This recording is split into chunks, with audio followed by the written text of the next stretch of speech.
Hi, I'm Rigger, this is Your Right, and today I'm trying out something new. So what this is a new idea for a series I had called Half Cut Review. And if you've seen the thumbnail, you'd be going, oh my god, you're getting really drunk. Well, maybe not.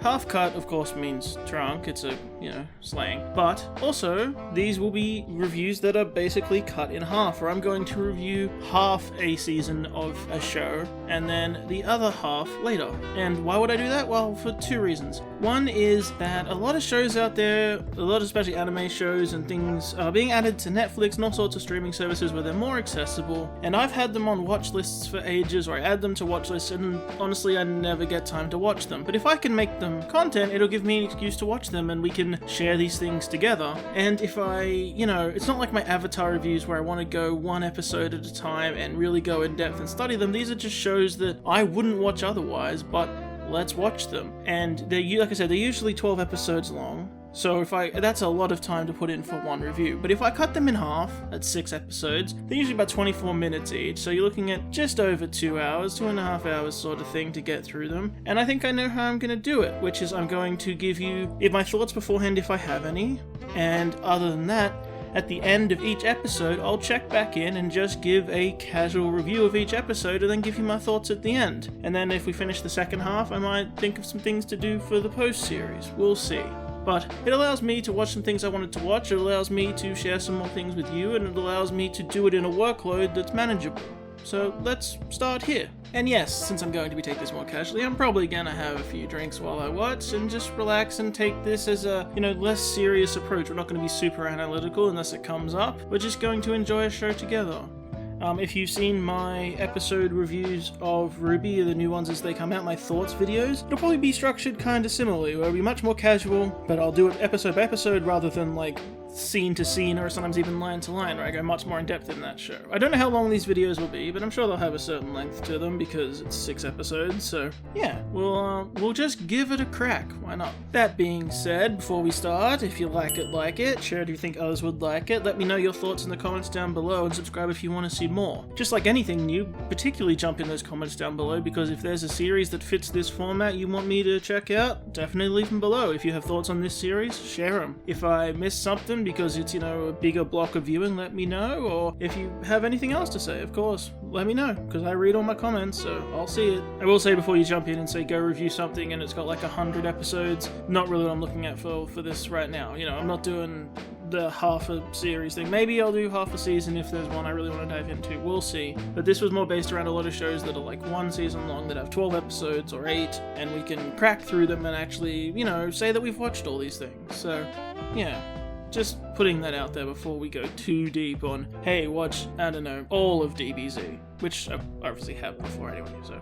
Anyway, my point is, yeah, we're not doing hundreds of episodes here. Just putting that out there. But, let's start. So, first on the list, I just opened Netflix and was looking for shows that I had thought about watching and had like 1 season. Here we go, BNA, Brand New Animal, on Netflix. I think it's a Netflix series, I think. Anyway, I added it to my list because it looked kind of interesting. Why not? I have heard a little bit in passing. I've heard like it's about people that have like animal forms and they can be like halfway and they get like animal features. I've seen it referred to as the furry anime online, which, whatever.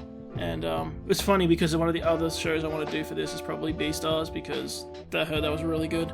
But I'll start out with BNA because it's right in front of me. But yeah, so I don't really have any expectations. I don't really know what we're going for tonally. I think it might be sort of middle of the road. I don't think we're going to get like super heavy stuff. I don't think we're going to get super violent. But I don't know. Could be wrong. The art style doesn't seem to lend to that, but let's see. So yeah, we'll get started.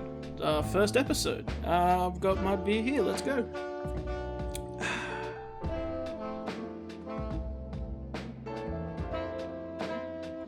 Right away, before I jump to the end of the episode, I think it's fair that for the first episode I also review the OVA, and for this it came up first. So, what do I think? Straight off the bat, I think it's pretty fun. It definitely seems like whoever animated it had a lot of fun. What does it imply? I'm wondering if coming out of the shadows and being in the shadows literally changes your beast form like it did for the wolf guy.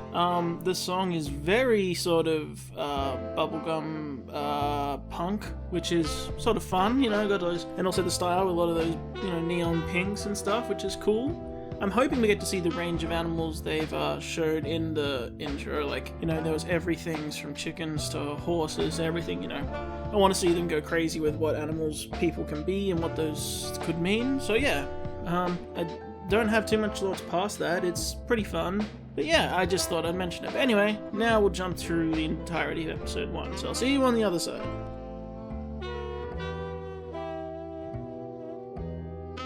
Alright, episode 1. What do I have to say? Well, I am pleasantly surprised that the violence is stronger than I thought it would be. I guess it's made by Trigger, so yeah. The stylized pinks and blues everywhere for the entire ending fight scene really wore on my eyes, but it's stylistic in a good way. It's just, I don't know how I'm gonna go watching 6 of these in a row, but we'll see. I don't know the wolf guy's name or the raccoon girl's name, because I don't think either were said and I can't read the credits, so we'll find them out, I suppose. What else? I like that we're going really into the prejudice stuff, and I like that we, at the end of the episode, we go into that not all humans are that way because she was one, intrigue her. But let's go into like obvious stuff, like the partner company for the Beast City, for Anima City, is a pharmaceuticals company, so they're making Beastman or something. Like, it's people being changed in pharmaceutical company. Like, it's what it is, right? It has to be, unless it's the biggest red herring ever. It's like, seen it 100 times, it's the pharmaceutical company, because that's what they do. Be it an accident or on purpose or whatever. You have the Beastman working for humans, that's interesting. Obviously, it's not unheard of for people who hate someone to hire the people who work for them to disrupt things. I know that something I heard previously because of something I watched, so someone mentioned this show, they said everyone has like a power or something. I'm assuming whatever she did with her tail was hers, but I'm curious what the wolf guy's is, because he has like smelling to the point of magic, where he can just like see things. Like, scent of humans maybe, but he could, like, pull up what that guy looked like and where he went in, like, a full vision, not just, like, a scent trail. And he's so OP that I'm hoping it doesn't get boring. Is he just going to OP everyone all the time? Where he is incredibly fast, incredibly strong, can solve any situation immediately, and broods about it. You know, he's even crying and stuff all the time, so I'm hoping he's not just the uber overpowered character at every turn. Obviously, then you take a character like that, and he has his own prejudice, which you can understand, all humans, blah, blah, blah, blah. What do I think is the setup? I think it's pretty good. We've got our main character, we have someone who's going to be like a primary character, obviously, with the wolf guy. We have a setup to the world, that's pretty good. We got a little insight on the leaders, where even the Beastman, Prime Minister, or I think it was called, I can't remember the title, President or Prime Minister, I think it's Prime Minister, you know, being congratulated, but also threatened at the same time by the human guy, so they don't get on. But she seems, at least for the moment, like a genuine good person. I think a fair question to ask at this point is, if I was just watching this as a show, and I saw episode 1, would I come back next week for episode 2? I think I would. I think I would at this point. But we have a lot to get through, so I'm going to power on. I'm going to go episode 2 now.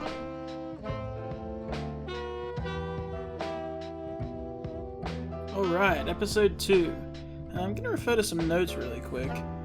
So our main character, whose name is Michiru, so she's a tanuki, which is interesting. Good thing she's in a male, especially if it's mythological, you know. So the human form thing, she can't do it. It's interesting that the rest of the town does. I'm wondering if it's just for ease of animation to not have to constantly draw animals all the time. What else? We have some more reoccurring characters, like the mink, named Marie, is showing up again. So, I went to mention it in the first episode, but the 10 years thing was really shoved down our throats. Like, they said 10 years ago, like 60 times. But they didn't do it this time, but I guess it's so we get it.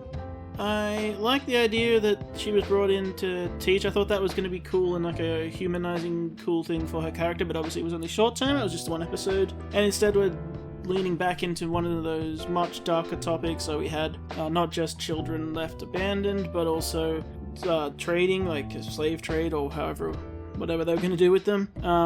We had the bringing up of the Silver Wolf legend, so that's obviously our main guy, whose name is... I did write it down and I've lost it. Either way, that guy. We had the big gangster come in, so the guy they called Flip, which I'm assuming is Flipper. They have dolphin pins, but I'm assuming he's a killer whale, which is fun. Shiro's the wolf guy. Cool. The extra special stretchy arms, that was an interesting take. Lots of leaning on sexism, and I thought, oh, okay, I guess it's a reflection of, like, animal relations a lot, but then again, in nature, it's not always that way at all. Like, that's a pretty generalized thing, but there's plenty of cases where females are dominant, so whatever. When they initially brought it up, it was in reference to the children, and I thought we were leaning on, like, well, a lot of women probably turn to prostitution or something like that, and you have the children left over as the product of that, but then they didn't lean into that. They said they were mostly children who just lost their parents, and then they said being, surviving in the city as a woman is just incredibly difficult. So, I guess it's just a general sexism thing that sits with the Beastman. But we do have her ID and her proof she was human, so that's interesting. She's still not registered, which is interesting. We had the monkey come back. I'm assuming he's going to reoccur here and there, probably along with Marie.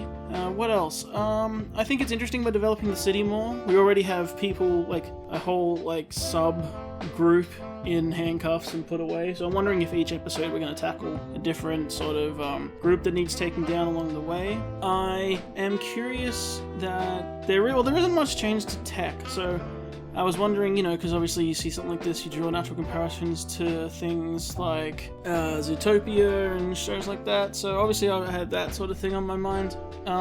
So, in that they had a lot of adjusted tech, but obviously those people were animals all the time. They were all anthropomorphic all the time. Here they have a human form, but then you had people like Flip, who are huge, but I guess it could just be exaggerated anime style where he would be huge no matter if this was, Beastman or not. He's just a huge, like, out of proportion dude. So that'll be interesting. I found it interesting that Shiro said he needed proof, because it seems like they take him on his word anyway. Just because he saw proof doesn't mean that any of the other officials saw proof. And he said that there's only one rule, that the strongest survive, like that's the only rule here, but then there is seeming police, and he did say he needed proof and all that, so I guess that was kind of BS. It was more just like general rules for around town, but whatever.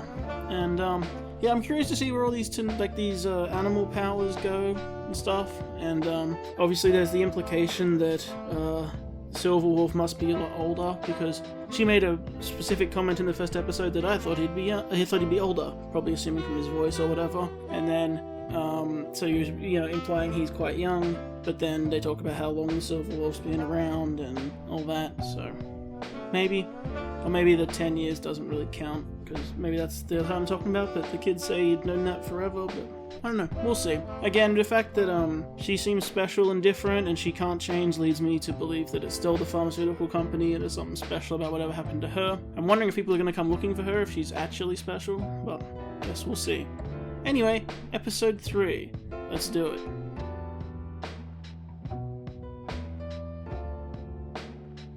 Alright, that was episode 3. That was pretty good, I liked that one. So, let's go over these notes.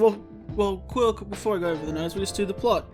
So bombings. There were bombings happening around town, and then there's going to be a bomb in the medical facility, and we get that she wants to help, and she has a big investment in the hospital now because they might be able to cure her. That's the basics. I still find that Shiro's nose is ridiculous to how powerful it is, and I wonder if there's an explanation to that, or if he's just the super best guy.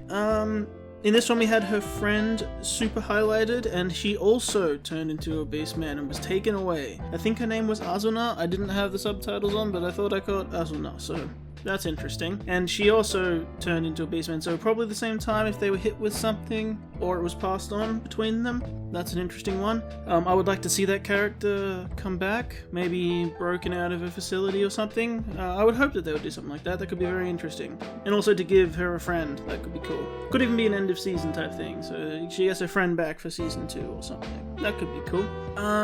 What else? I like that she told her parents she was going, so it'd be interesting if that comes back around, if there's anyone looking for her from her parents. That could be cool. I got the name of that pharmaceutical place, Sylvester Star Pharmaceuticals. So yeah, definitely shady.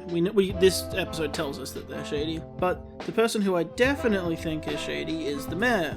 and that's not even a hard one. I think that it's supposed to be obvious because she's super nice and she's super friendly at all turns, but in this one, we get not only is she super nice, but she's also an authority on Beastman genetics and the first Beastman to ever get a doctorate. I'm assuming her plan is the very usual turn everyone into Beastmen. Beastmen are better, and then the research they're doing that's led our main character here do that to everybody and make them all Beastmen. Also, it's interesting that her body is changing a lot now, so her ears are extending. When she fell off the building, I was interested. No tail, say, she didn't like puff up her tail to land, because she's done that before, so inconsistency there. I'm glad to see Shiro bleed. It's amazing that it took so long. Well, not amazing. It's I either thought it wasn't going to happen till like right at the end, or we would have seen it sooner. So at least falling off an incredibly high building and smashing himself 3 times on the way down could cause a minor injury. He's just too good. And also there's this "you don't deserve my claws" thing he said several times. So I guess we'll wait and see what does deserve his claws and what that looks like. What else? I mean, yeah, the blood, it's rare to see blood like that. But anyway, yeah, so my main suspicions right now, the mayor is definitely evil and working with the pharmaceutical company. We have that the doctors definitely know who she is, so if they're testing this thing around, whatever that turned her into a Beastman, and they picked up her friend, and they know about her, she's on file, then there mustn't be too many, so she must still be pretty special. And it's interesting now you have context for why she thought there'd be others like her, because it happened to her friend as well. So that's really interesting. And it's interesting that they picked up the friend and not her, so maybe she was not intended as a target, it only came to light later. So anyway, we're halfway through the half-cut review, so now I guess we go to episode 4. We'll have to keep this train rolling. I'm gonna go make a quick Jack and Coke, and we'll keep going. I know you're taking it on faith if I'm drinking or not, but that's the Coke. And I'm joined by my new puppy. Onyx is here. He'll watch the second half with me. Alright, let's go, episode 4.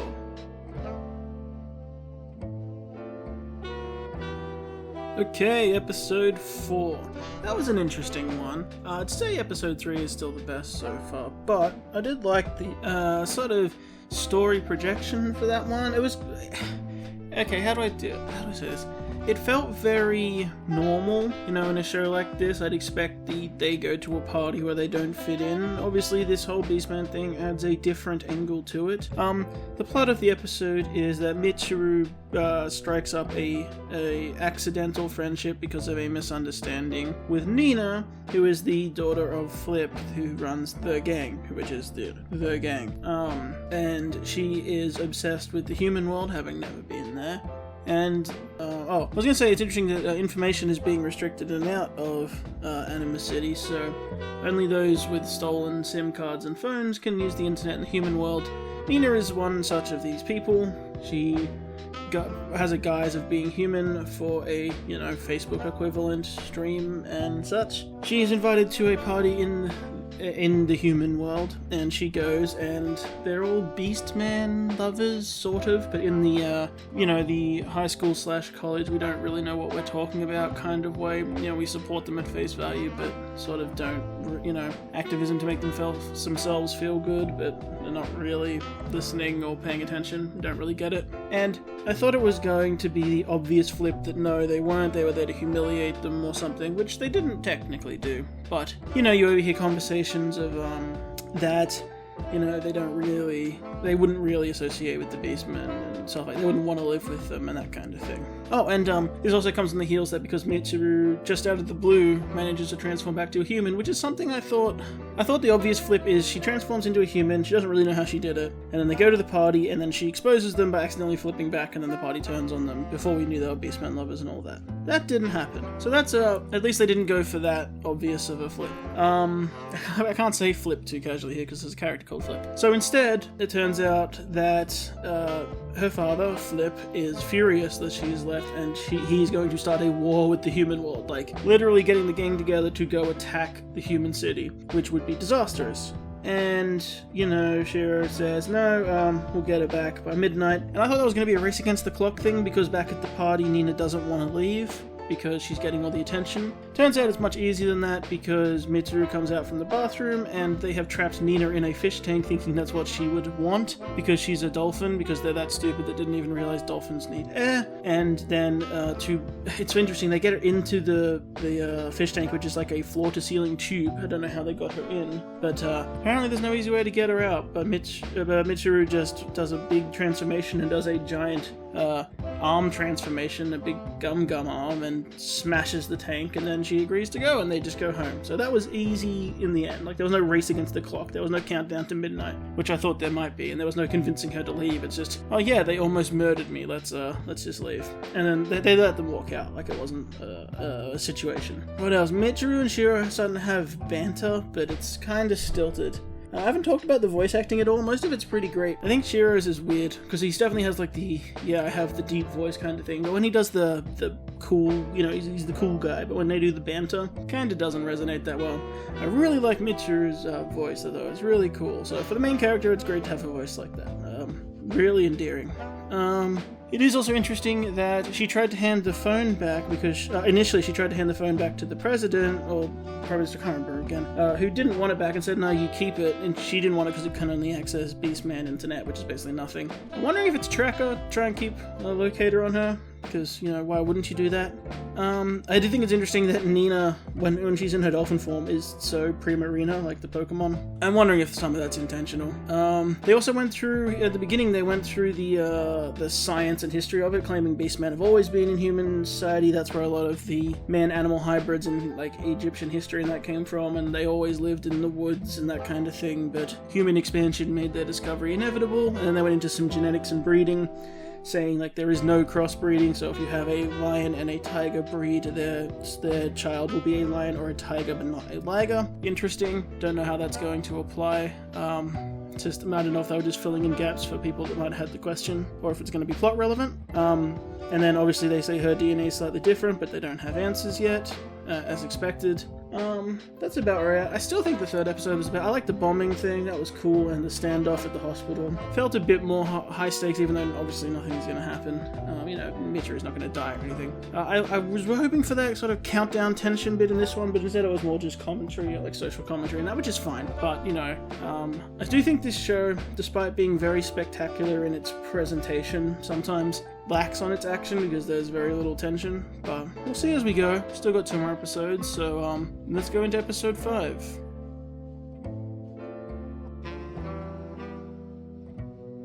Okay, so episode 5. This one was, I don't know what to say about this one. So this one was a very sport-focused episode where Mitsuru gets involved in baseball, which is the city's only game, which is weird because she's playing with a basketball and says she wants to play basketball. And they say baseball's the only game in the city, so why is there basketballs and basketball hoops? But whatever. And it turns out baseball, because it's Beastman world, is you can kill each other, which is, you know, interesting.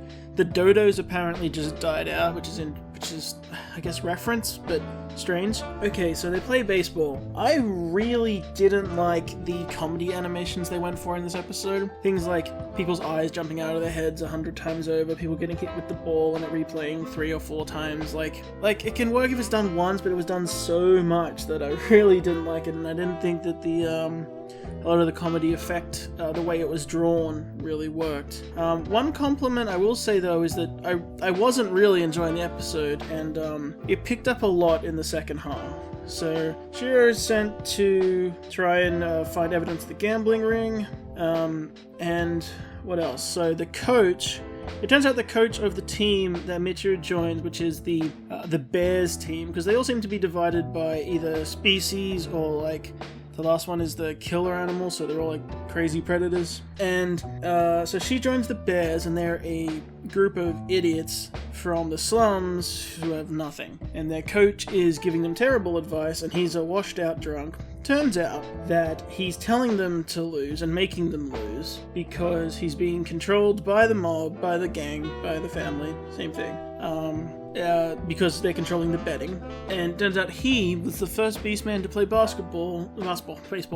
Sorry, he was the first Beastman to play baseball in the human world, and was subjected to so much abuse and discrimination that eventually he went nuts on the field one day and like killed people with a bat. So, you know, probably didn't do much for the political situation there. But anyway, so his love of baseball gets revitalized through the Michiru and the team trying their best.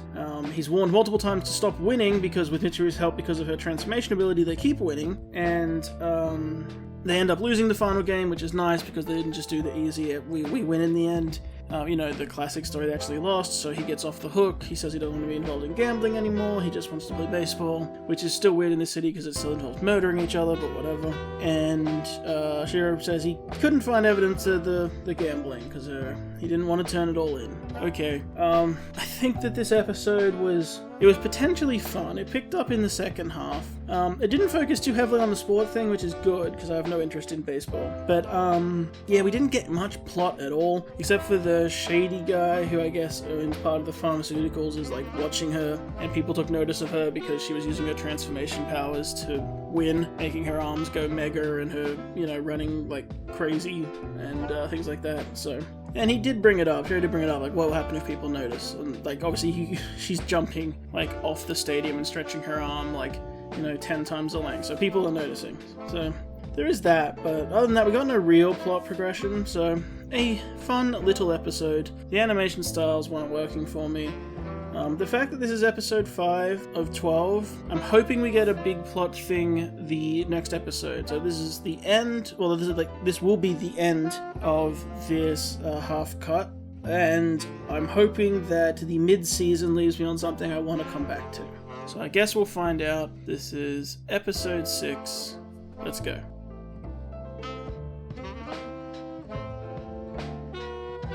Okay, and we've come to the end, as that is episode 6, and this one, yeah, this is the best episode. This got me interested. This got me over that hurdle. I was thinking, well, I've come up with this idea for this show. I'm definitely going to do the other half. I might not do it right away, maybe next week or whatever, but I was like, am I going to sit through just more baseball episodes? Is it going to, like, not about baseball, we get my point, it's going to be the same thing. I was hoping this episode would bring me round, and it did. We have her friend Nazuna come back. She's the leader of this religious group. We have questions about who the Silver Wolf is, if they exist. Obviously, anyone would think it's Shimmer. And, her achieving her dreams, being an idol, manipulating her friend, like, Michiru getting manipulated and getting, woken up to the real world, that even her friend now is doing what she needs to do to, achieve what she wants. But, there's definitely a change there, and she's noticed it.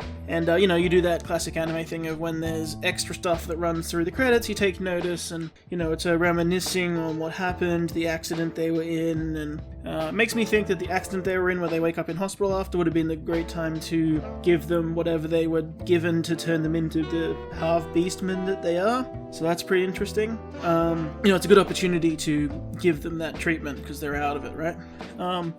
Her outburst at the end was sort of childish, but it fits her character, and I think there might be growth there. I'm hoping there's growth there.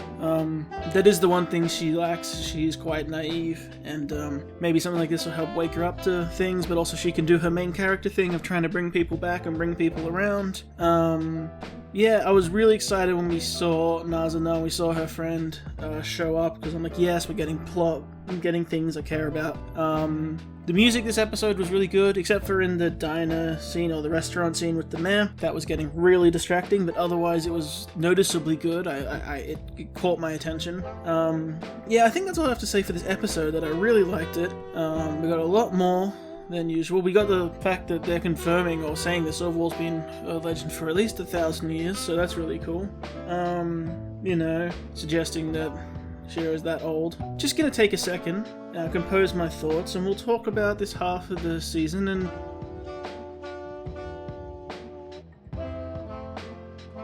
okay, so BNA. First half, first 6 episodes. What did I think? Pretty good. I saw a lot of people, I just googled like the name of it just to have a look. I saw people, writing articles like it's fantastic and they love it. Obviously, you're gonna get people saying that no matter what the show is, it's always someone's favorite and someone's least favorite. What did I think of it? I think that It was it moved at a good pace to start, really started to slow down, and then it picked back up at the mid-season, so that's good. I'm somewhat interested in how the plot goes. I'm hoping it's not as predictable as I think it is, but I think it might be. Although the writers have shown some good use of subverting expectations, like when they went to the party. However, some of those subversions turned out to be somewhat less interesting. Like, you set up this countdown timer, or possible countdown timer at midnight, don't follow up on it. And, they go into this party, think it's going to go horribly wrong. Oh no, they actually like Beastman, but they sort of don't get it. Well, that's sort of good commentary, but then there's no big tension. It's just, they do something misguided and horrible, she gets saved, and they walk out and go home, and that's it. So, some of their subversions are not wholly as dramatic as even the expected things would be. So, I don't know if that's good or bad. The other thing that hasn't come up, and it's only a thing because they mentioned it so much, is they kept mentioning in the early episodes how hard it is for women, how hard it is being a woman in this environment, implying how much sexism there is through this society, and there hasn't been a drop of it since it was mentioned. When she was on the baseball team, no one really cared. They might have said, oh, you throw like what are you going to do, girly or something? Maybe they put that in their sentence or something, but nothing like outwardly oppressive, You could throw that in with general trash talk or whatever. Like, she's never been turned away from anywhere for being a woman. She's never had her associates, mistreated for being a woman. No one's gotten attacked or anything like that. So it seems to have really, it's either been dropped or they're saving it for later, but it seems to have just vanished, despite being a central thing talked about in the first episode and the second episode, as far as I remember. So yeah, that's something. What else? The action is interesting. The visuals are great, but sometimes I feel like the action choreography is a bit...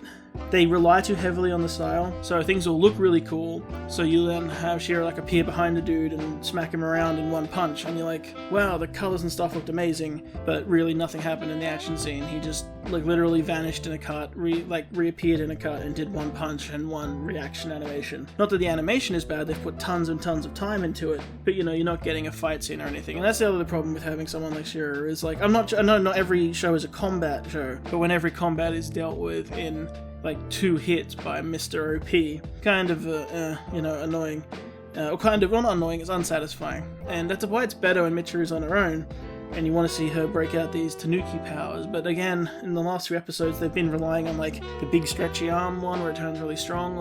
There's less variety in it now. I like seeing her use the puffy tail and then the stretchy arms and then the cheetah legs and then the powerful arm, but the last 3 episodes they've just been using the same ones, so hopefully they don't fall too hard on that. And the ears, you haven't heard the ears pop out on their own. It is interesting that her friend can do the full transformation into a beast form. It's something that we assume Silverwolf/Hero can do because we saw him in the first episode do that when he was on the roof, or whoever that was, but come on, it's totally him. And then we see that she can do it too, or do a version of it, her friend, which becomes the big silver wolf imitator, the big pink wolf, despite actually being a fox. So I want to see, and I'm hoping it's the obvious setup that Michiru has a full transformation, especially being Tanuki, and I know Tanuki's a real thing, but there's also the mythological thing, and just like her friend's a fox, she can turn into this sort of mythological looking wolf, this big spiritual wolf. It's way outside of what a normal wolf looks like. And a lot of the beast forms are similar to what the real animals look like. The rhinos and stuff, they're all pretty close. So her transformation is definitely unique and special. And his silver wolf transformation looked unique and special, so I'm hoping that Michiru has a unique and special full transformation she can do, and if so, that'd be cool. But yeah, there are elements that don't get played anymore. She hasn't used her tail forever, and she didn't even use it in a situation that could have helped her, but she's used it before. And that was after she'd just used it to fix the situation, which is when she fell off the building. So yeah, the action's a bit unsatisfying. The visuals are pretty fantastic. The characters... I really like Mitsuru, but a lot of that's run on her voice actor. The mayor's super friendly, which makes me just think she's evil.